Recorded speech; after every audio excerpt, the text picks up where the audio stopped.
Alright, so I have a very temporary table set up because I'm just too eager to try it out. So,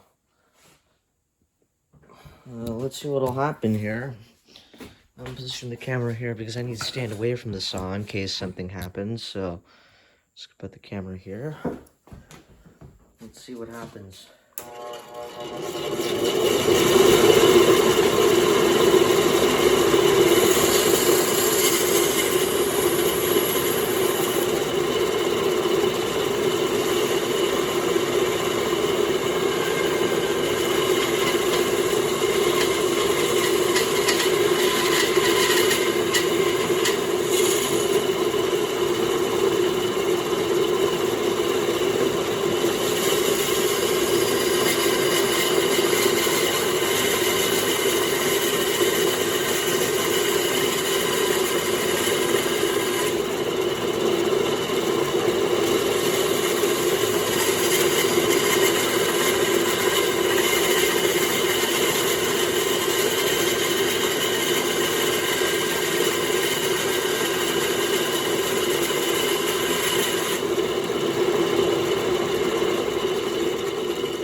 Works.